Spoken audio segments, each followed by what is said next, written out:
Have you ever wondered what it's like being a startup founder? Do you want to know? I'll tell you. I'm Matt Morgan, and I'm co-founder and CEO of Resumes. We're a startup that's focused on recruiting and staffing software. We're making a free resume database. But I sort of want to spread some of the knowledge that I've accumulated. We've been going for about 2 years now, building different products, getting feedback. We're finally feeling like we're going in the right direction, and I have a little bit of game about startups that I figured I would pass to y'all. So let's do that. Again, you're watching Behind the Startup with Matt Morgan, and let's get started. So today I wanted to talk to y'all about bootstrapping. So, bootstrapping is building a company organically, using the revenue from operations to fund your company. Using basically from the sale of goods or services, you're using that money to grow your company as opposed to seeking outside investment or financing, such as raising money, selling equity to a venture capitalist. Let's talk about bootstrapping. So, when it comes to a startup, equity is ownership, right? And as soon as you sell your equity, other people technically own your company, and you're working for other people. We've seen some of the best CEOs in history be thrown out of their own company, notably Steve Jobs, by a board of directors. And the board of directors is investors. You know what I'm saying? Those are your venture capitalists sitting on your board tell you what to do. So, number one, as soon as you open up your cap table to outside money, you now have outside influences. And the influences, the motivation of the investor, you gotta keep in mind, the investor has hundreds, if not thousands, of portfolio companies, and you're one of them. So they're gonna try to push you to the absolute extreme limit, try to see if you'll grow really fast or die. They don't care if you die. That's the thing. It's priced in for you to die. You're expected to die when a venture capitalist invests in you. They expect around 1% of their companies to pay out, right? So if you're the other 99%, they're planning on you to fail. So you could have disaligned incentives. For example, the incentive of the venture capitalist is growth by any means, right? Extreme growth, really fast. But when you're the startup founder and you're the owner there, your incentive is just to stay alive. Your goal is just not to die. You know what I'm saying? You're still looking for product market fit. I don't know. I feel like investors are likely to So we're bootstrapped. We're bootstrapped at Resumes. So I don't really have any experience with investors, but a good example of this, sticking with the Steve Jobs example, is Steve Jobs in his seed round. I think they sold 30% of the company, a third of the company, for $90,000. And today, that's a $1 trillion company. That's $333 billion worth of market cap. And they sold that early on. And here's the thing, they had revenue already. It's not like they couldn't have sustained themselves from operating activities. I feel like people raise money to it's reassuring, right? Someone else is willing to bet on you, someone believes in you.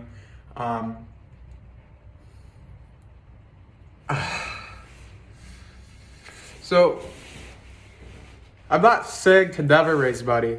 I'm just saying think about it and know what you're getting into. There are some instances where it would make sense to make money. One example where it makes sense to raise money would be to allow you to work full-time on your startup. If you're currently only working at night, and if you raise a round of investing and you can go full-time on it, why not? That's fine. Another example of when it's okay to raise money would be to build a hardware product. Resumes is a software product, so a lot of my experience is building software products right now. But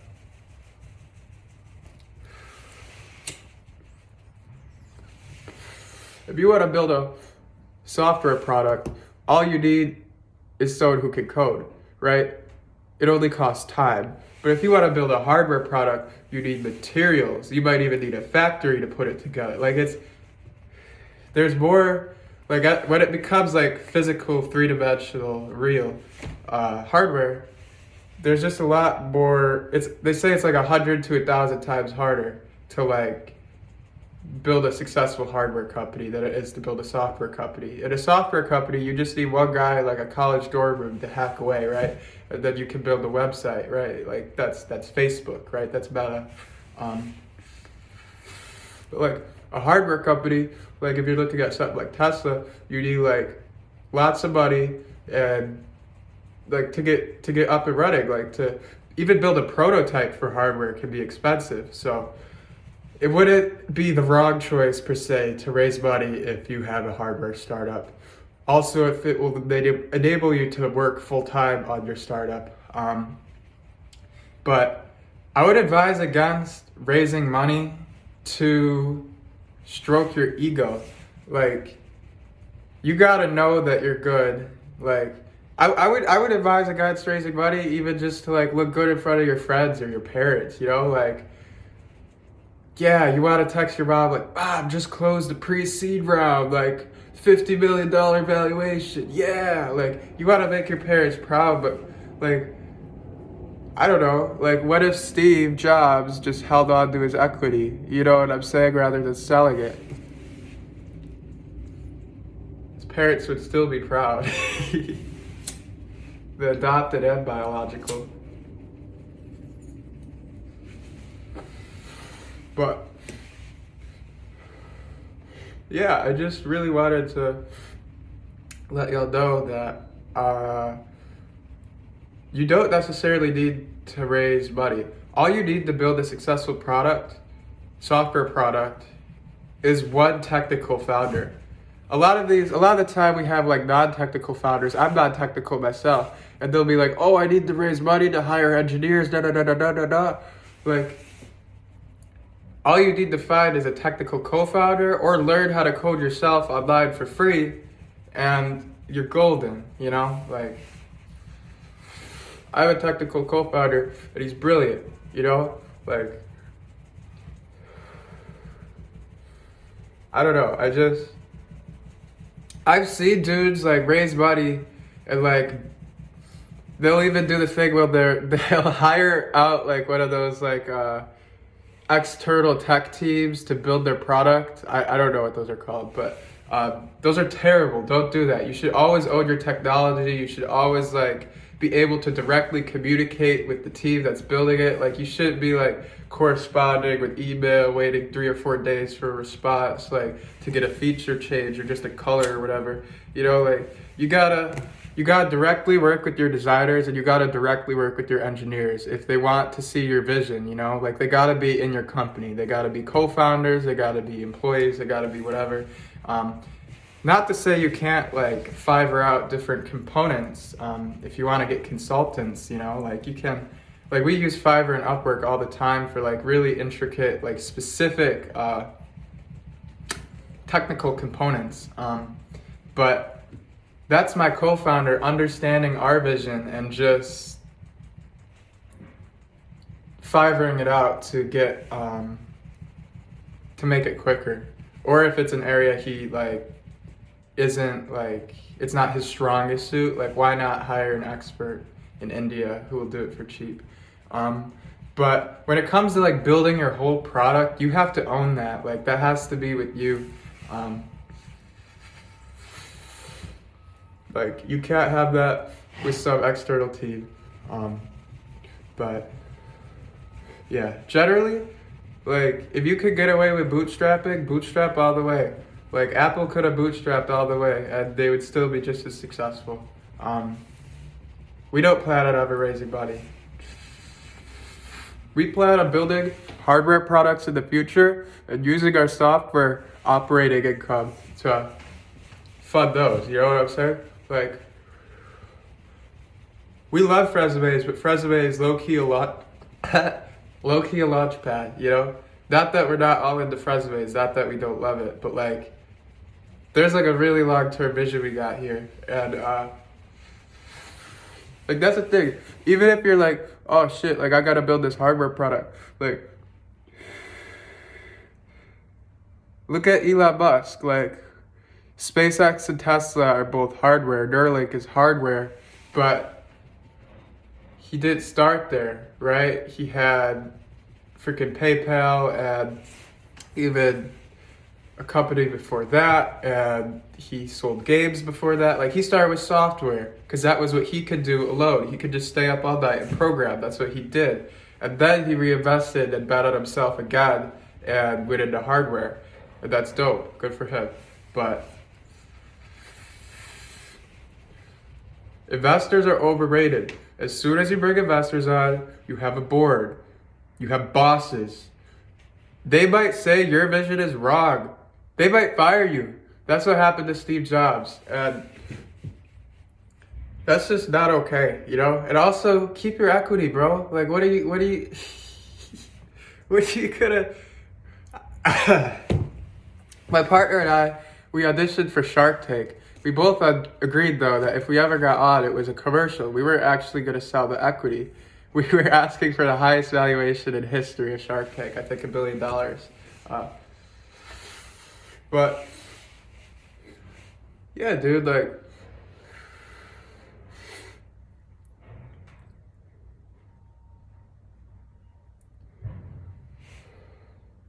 I don't know. We weren't going to actually sell equity to them, and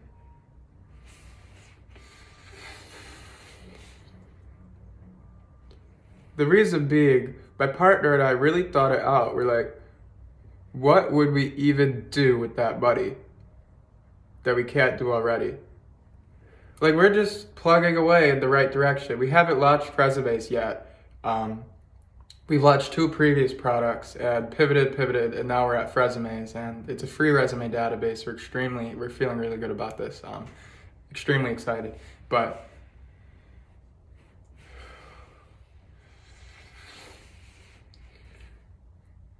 yeah, dog, like,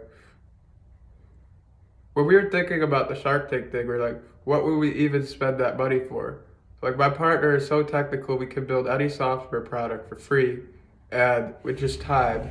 And anything that we might need to accelerate or do whatever, we can use Fiverr to get different components. To put it in perspective, I mentioned that we've launched 2 previous products. We've been in business for about 2 years. We're going to launch our 3rd product, Resumes, soon. Our burn rate has been like only a few $1,000s. Like, no more than 5. Definitely not. I think it's well below that. Like, I think it's more like 2 or 3. But that's launching 2 products, nearly being done with a 3rd. Like, what do you need investors for? You need investors if you don't know how to code. And that's not even true. That's misguided. You actually just need a technical co-founder, or you need to learn to code yourself. If you're building a software product, don't sell your soul, bro. Keep your equity. You don't gotta impress everyone. You don't gotta be like, yeah, just raise my series, whatever. If you read something like if you read startup news, you'd think the only thing that matters is raising money. But if you raise money and don't build a good product, you don't have a company. You don't have nothing, you know? So it's product first. Be product oriented, build the product, build it with your technical founder, or if you are that technical founder, I salute you. You're goated. But yeah, dude, like, just build your product. Like, don't worry about raising money. That's a waste of time, honestly. People put so much effort into pitch decks and like these meetings, like, and then you gotta keep up with the investor afterwards, and they nearly give you homework and shit. Like, bro, that shit don't matter. Build your product. If you're non-technical, acquire users. Like, we have a wait list of like over 1,000 people who are ready to use resumes when we launch it. And if you're technical, just build the product. That's what it is. Like, raising money is a waste of your time, specifically for software.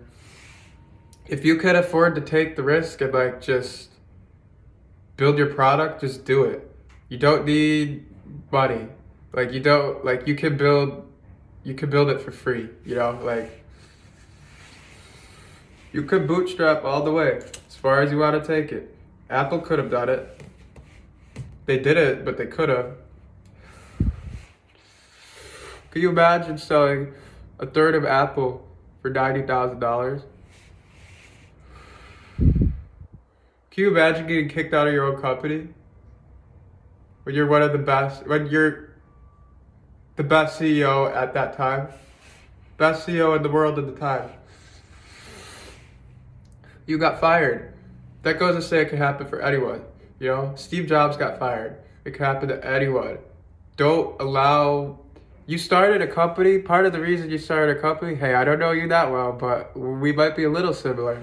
Part of the reason you started a company was to be able to do your own thing, like, do what you love. And like, the minute you have someone else tell you what to do, it's not your vision and it's not what you love. And like, that doesn't mean you shouldn't have mentors, that doesn't mean you shouldn't have input from other people, but like, you don't need those people to own part of your company.